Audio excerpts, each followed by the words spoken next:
Good morning, fellow zombies. Okay, now since we got those two videos done and over with, it was important for me to make up those kind of issues concerning about what I was talking about because I hate it when people keep throwing out this bullshit concerning about the larger federal government is sucky and then the state's got to take over more jobs.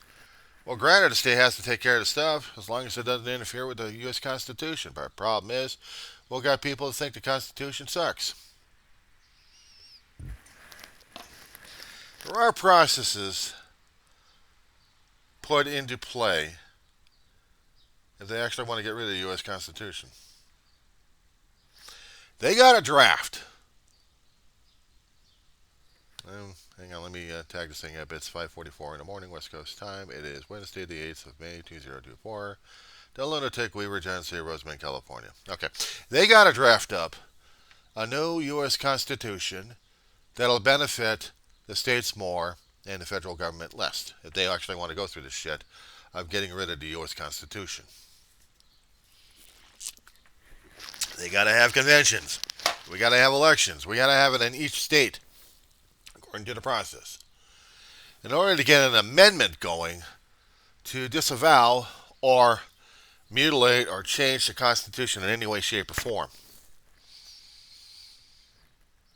they have to do these things. It's according to the Constitution. If we're going to be following law and order, the Constitution is it for the federal government. But people keep forgetting history and they don't want to remember history because they want to be stupid. They want to be stupid. You can locate this information on the internet or actually walk over to a library and read books about the damn thing, about how the system works. I suggest We the People would be one book, but unfortunately I consider it too liberal and too woke. It has history in it. And people don't want to listen to wokeism. They don't want to listen to this kind of stuff. It's too crazy for them. Way too crazy for them. Even I thought it was too damn crazy when I was growing up as a kid. There's too many videos of me pouring my heart throb out here, so I'll just go on a political ranting and raving this morning. Now, seeing what's been happening, everyone else is paying attention to the Stormy Daniels crap. I want to talk about how our system works and how it matters and why it matters. We've been running this damn thing for over 240 something years. So why can't we have it running? Each state does have an effect on each other regarding our voting rights, regarding taxations. Oh, and yeah, in the other video I went crazy over the taxations and bored the crap out of people left and right. Well, too damn bad. Too damn bad. You guys should have been paying attention to what the hell's going on around here in the first place. I had people complaining about the IRS and the franchise tax board is getting too much money out of us. Yeah, so why haven't you complained to your elected officials concerning about the rates? Did you tell everybody else concerning about the situation? No.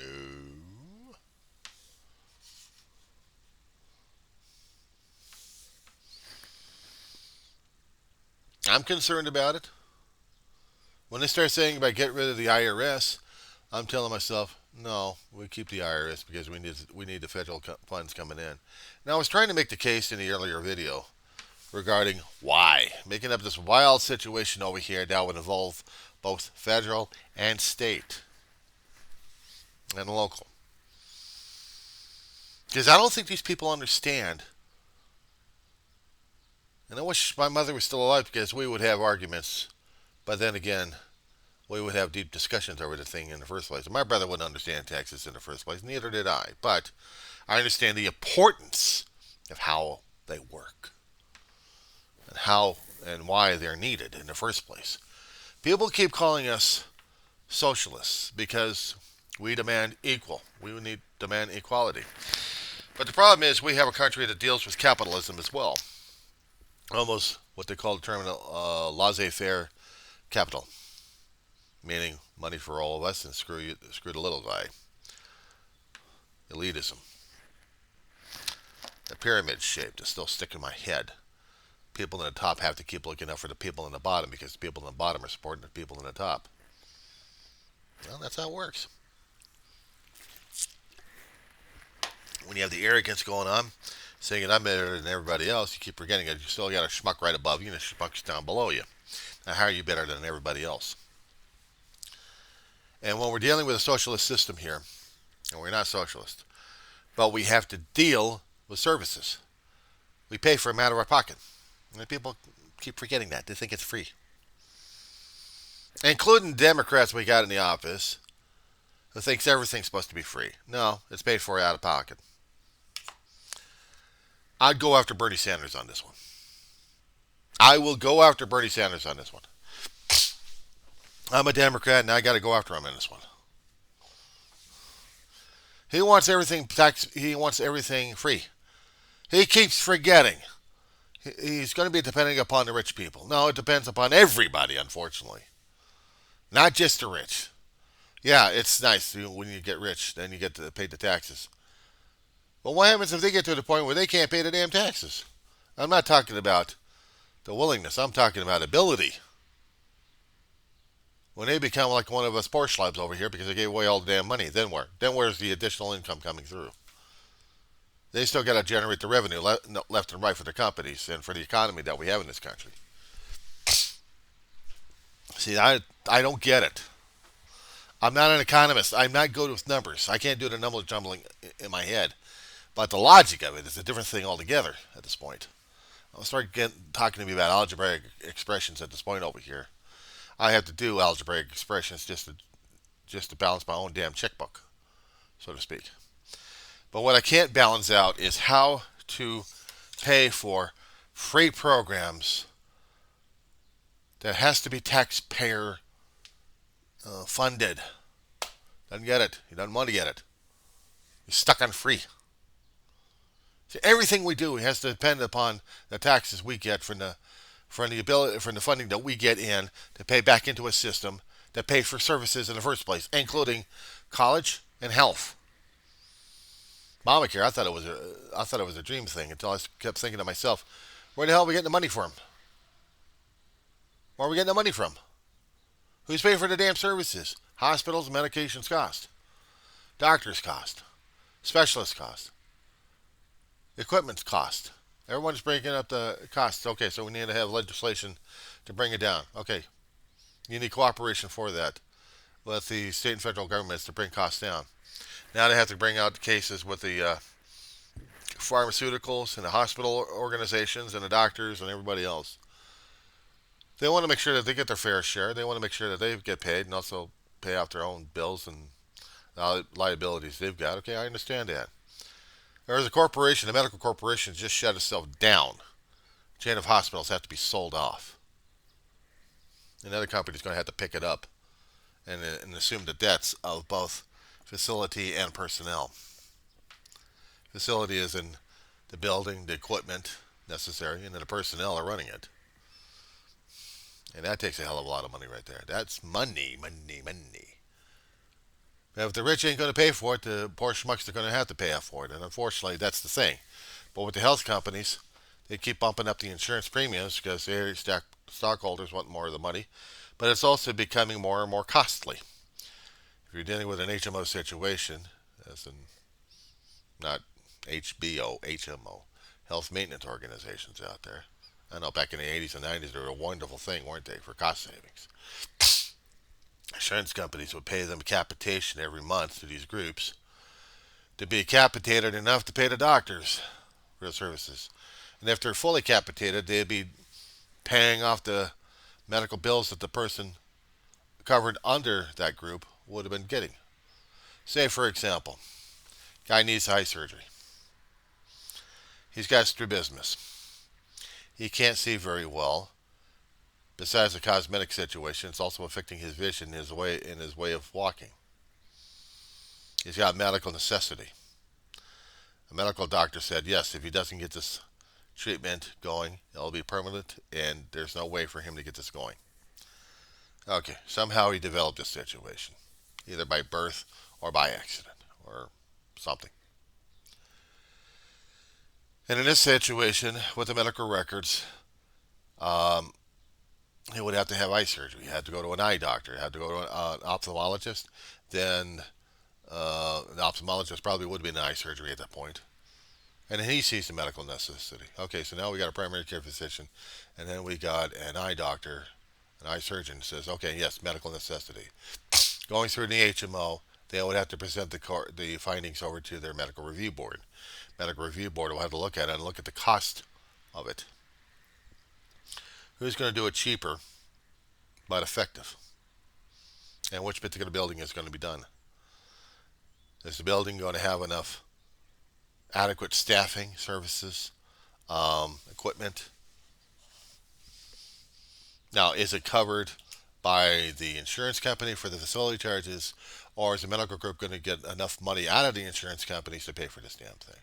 Hold the thought on the insurance company right there. Just keep that in the back of your head.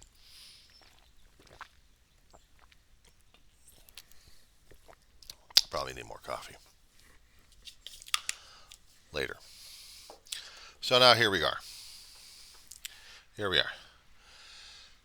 Okay, finally we go to a capitated hospital. That's contracted. Now, who's it contracted with? Well, with the insurance company. Okay, but is it contracted with a medical group? Well, I don't know. We have to find out, don't we? Well, at the time of services, that won't be necessary because it should have been picked up a long time ago by medical review. A medical review would have been authorizing that particular facility if it was contracted with a medical group and the insurance company at the same time. Okay, now we got in that little portion over here. Let's continue this line of logic here because there's branches on this one here. So just stick with the branch we got right now. Okay, so now we got the services. We need the medications for it. We need the services for a surgeon. Now, is the eye doctor the surgeon? No. Okay, that's a branch out. Well, let's keep it the branch. Okay, so he already seen the eye surgery and contracted with the medical group. Has already got the authorization for the visit, and now he's got authorization for the surgery. Is this outpatient or inpatient? Outpatient means he'll be a few hours underneath anesthesia, recovery room, boom, he's out. But we're dealing with vision at this point over here, so they're going to be doing something about the eye. Maybe it's an overnighter. Inpatient. So with the inpatient, according to his benefits, how many, how much money of copay he's got to pay per day for that stay? Let's say it's calling about $100. Okay, so basically he's got to pay $100 for 24 hours. Maybe he's got a complication. Ooh, eye infection? Something happened. Okay, so now he's got to spend another $100 or more because time he spent. Paying for the doctor itself depends upon his contract at this point. The professional services would have to be paid by the medical group because they're authorized by him. If not them, it'd be be the health plan itself. At least what I went through decades ago. So I don't know. Things could have been changing. They could have been changing at this point. Scary as hell, isn't it? Okay, so now we got scary as hell here. So now what do we do? Okay, how about the complication? Minor eye infection. We get antibiotics. Ching, ka-ching. There goes medications right there. Ka-ching, ka-ching. Okay, so now he goes home. A few weeks later, he's recovered. He's seeing. Hey, he's got vision restored. Gets checked out by the eye doctor. Yay! He gets a mail. What the hell is this? What is this explanation of benefits here? Hey, sheet is very well. It's got clear enough printing over here. But it says, I got responsibility for payment.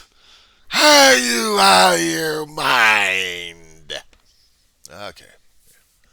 Explanation of benefit is usually the bills coming from the medical group or the health insurance plan or from the provider telling them exactly what they're going to get.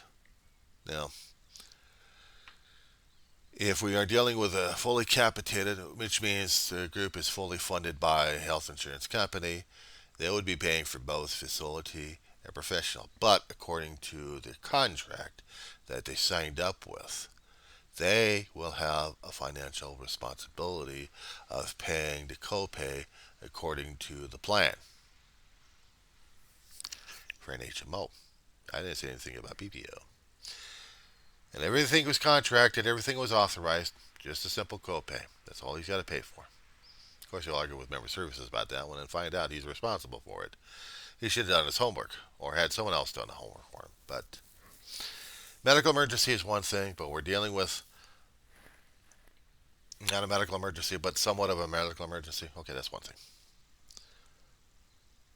As said before, there are branches on this damn thing. Things could go scattered on this one. There's too many ifs and wild things that I've seen going through insurance corporation. I was employed for several years, call care agent, and I was doing all the work with the doctors and hospitals and billers. I'm checking out eligibility and claim statuses. Hardly ever dealt with the members because member services would be able to deal with them. They're different animals altogether.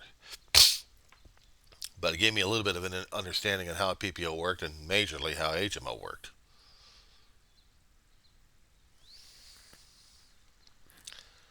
Concerning about trying to get things under financially leveled, it has to be up to Congress to make those kind of laws to make the changes. The problem is every time we keep having these kind of universal health plans coming up over here, we had the medical insurance companies going ape over the damn thing, not to mention the pharmaceuticals, because they don't want to pay anymore. They still want to have a bottom line with the shareholders at this point over here, trying to keep themselves in the black and not in the red. If they're in the red, they're selling off assets and people left and right. Oh, by the way, people are assets, so. And they're selling them off left and right. You got other conglomerates being combined, conjoined, and God knows what else. I can't tell you how many times I've seen companies fall, rebuilt, and fallen again and rebuilt. Hospitals and doctors being shuffled around like they're damn cards or something. Logistical nightmare. Universal health care, we will not get because our economy won't have it. Doesn't matter what the Europeans have. They got their own little crap going on. It's not us. We're for profit. We're for Rengi. We have rules of acquisition. We're a laissez-faire capitalist society. Everything's for me, me, me, me, me. Nothing for you, only for me. Elitism. We're showing this like crazy left and right. Sanders sees this, and he's one of the very few people that can rally about it and try to keep it in the public. Everything else, forget it. Corporates don't want to hear about it. Affects the profit line. Everything is affected through the markets. And if you're going to be affecting someone else's market, man, watch out. There goes your legal clout right there. So when he talks about health care has to be free, it isn't. It's bad for you and me. It's bad out of our pockets on that one. Okay, how about college tuition? Ugh, now you're telling about my language here. Programs to be paid from U.S. taxpayers, one way or another. We have the FAFSA. We have our Pell Grants from the states that they actually allow such a thing. Meaning that certain qualifications would allow us to get state money to continue our course of education to hopefully down the road better everybody else. With a better educated person, we're supposed to be giving back to the community one way or another. But there haven't been a regular law out there that says so. We haven't got a federal or state that tells us that we have to give back because we took, we have to give back. Doesn't work. For disabled or people on stamps out here in California, and the other kind of little criterias, yeah, they'll get the grants, and they'll be able to use them, and they'll be able to hopefully better the community one way or another. But we still want to give the person a chance to get in there. We have the federal grant system, or loans, or both. That if they qualify because of income or about a couple other matters that they keep changing left and right on us. If they qualify, they get the money so they can go to the universities or even at least go to a community college to continue their course of education. If they owe, they will owe on that one. Little circumstances about those guys. But it's also federally funded, which means it's tax money. Meaning, if I happen to get a BA, I'm going to have to start using what's left of my life to give back to the community one way or another. Educating them one way or another, using something about my education that'll help benefit something or someone. In a way, I'll have to give back to the community what they've given to me. So I have to think about that one, don't I? I still have to work with that one, don't I? I have to. So he wants everything free, but it's not free. I have to keep telling this poor schmuck. Nothing's free. We all pay for the damn shit. Where does he think the federal money's coming from? It's coming out of our pockets at this point over here. So senators, what the hell are you talking about? We want to tax the rich. Well, where do you think the rich are getting the money from? Us.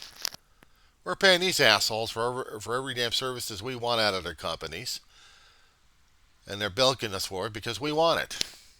That's capitalism for you. That's market for you. So now these guys got the jangling in their pockets and we don't have any. We want the services rendered. Yes, it's nice to get the fat cats out there, if he calls them that way, to pay for stuff. Because they got they got the money tied up in markets and funding. Not much in hard cash currency in their pockets, but still, they got it invested, both offshore and inshore, but mostly offshore. So we have to rein that thing in, which means we need laws, rules, and regulations and federal guidelines on that one. And it needs Congresses to do this kind of stuff if they're willing enough to do the damn paperwork. And to go after these guys because they keep paying the legislators off like crazy. Because they want to keep them, the fat cats want to keep the money off the shores. So how's he going to go around? How's he going to do an end run on this one here? But I got to give him kudos for it. He keeps trying. That's not going to happen in his lifetime or my lifetime. That's for damn sure. Unless you get changes in Congress who can actually get a shield. But then again, these guys have to depend upon these fat cats for their own damn salaries because, I don't know, it's just screwed up in Congress. But this is democracy 101, isn't it? It's the most corruptible, easily manageable, and malleable form of government. But then, it's our government. Our representative democracy. Okay, so enough of that one there. So I picked on the federal. I picked on the. I picked on the. What did I pick on again? The healthcare? Okay. Skulls, we got. Anything else? Yeah, government services. Ye gods, what kind of government services are we talking about now?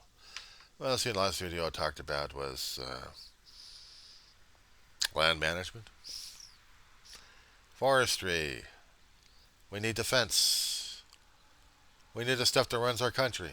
We need money to run the country. We need money from sources. We need money from the people and the corporations to fund all these nice, wonderful things we want. Because if we don't get it, we're screwed. That's how it works. That's how it is. Yeah, that's my morning rant for this morning. And as a taxpayer, I still have to do what's necessary in order to get paperwork processed, which means tomorrow, bus ride, finally. And then I get to get paperwork printed up and sent out to its various bureaucratic places in order to take care of something regarding my own scholastic journey through life. So while the corporate media talks about, oh, let's talk about Stormy Daniels versus Donald Trump, I'm like, it depends on saying what the hell's going on really in some of the sidelines. I'm still waiting. Oh, one more thing before I go. There had been postings on Facebook, and not to mention on YouTube, that there's a certain video out there that CNN did back in the 80s when Ted Turner owned the property of CNN and wanted either as a joke or as the last video that CNN will ever produce. And somehow, I don't know if it's confirmed to be legitimate or not, but this is about a video saying goodbye to its viewers and to the world and everything else. It's like do not show unless it's the last day on Earth. So there's a video out there somewhere. Probably you found it on YouTube. I don't know where the hell the damn thing's at. Of a send off. A minute send off. Someone's doing some kind of patriotic music or actually some kind of sorrowful music and then try to show patriotism or some kind of bullshit like that. I thought it was a freaking joke. I'm like, you gotta be kidding me. Ted Turner decided to do a video to say this is the last man on Earth saying goodbye to the Earth. If he's the last man on Earth and he's showing a video to nobody, what the hell is he showing it to? Oh, that's right. We need to send a message to the cosmos. That's right. Where's a black hole when you need one? Just suck us right in, just crush us right into the naked singular. Just like this. We won't have time for a video. We'll get sucked into this damn black maw. The sun will go out. The life will die on Earth. Everything goes right into a naked singularity, tinier than the tiniest thing on Earth. Sucked in by humongous gravity. And if we actually get spat out by a white dwarf, or actually by a white hole, in some other universe, or maybe in this universe, maybe somehow we'll get reconstituted and then we get to see the damn video all over again. How does that work? I don't know. Too weird for me.